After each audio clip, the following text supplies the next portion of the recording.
Chicken fry করার জন্য chicken নিয়ে নিয়েছি, তারপর আদা রসুন বাটা দিয়ে দিয়েছি, তারপরে আধা চামচ হলুদ গুঁড়ো, মরিচ গুঁড়ো, পরিমাণ মতো লবণ দিয়েছি,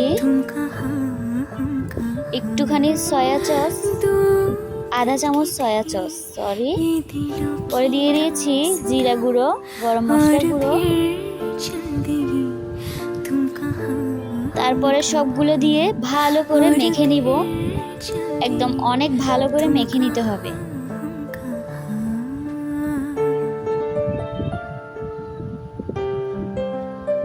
মাখানো হয়ে গেলে দিয়ে দিব একটি ডিম দিয়েও ভালো করে মেখে নিতে হবে।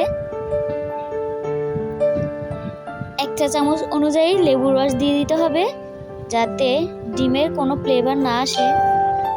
তারপর 1 কাপ ময়দা আমি আমার পরিমাণ মতো দিচ্ছি, আমার যতটুকু লাগবে আমি ততটুকুই দিচ্ছি।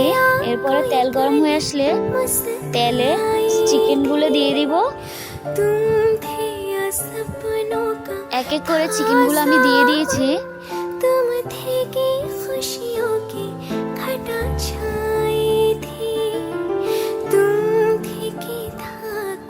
3-4 মিনিট পরে চিকেনগুলোকে আমি একটু পাল্টাই দিব।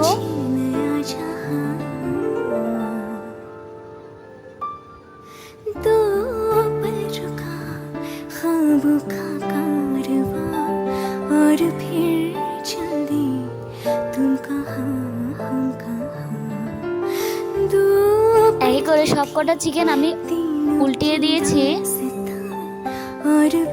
এক পিঠ একটুখানি লাল হয়েছে, তার জন্য আমি সবকটা চিকেন উল্টে দিয়েছি।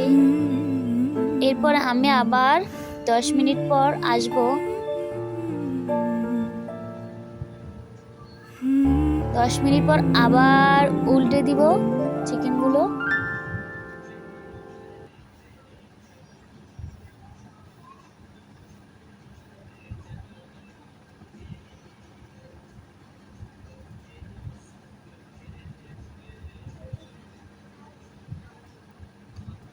আজ ফ্রাইডে, তাই আমি চিকেন ফ্রাই করলাম আমার হাজবেন্ডের জন্য।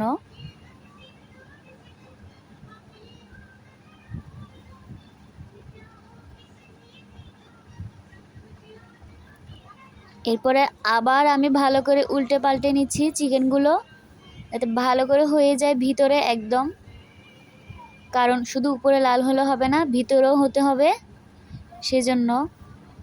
তারপরে আমার চিকেনটা হয়ে গিয়েছে। এরপর আমি এক এক করে নিয়ে নিচ্ছি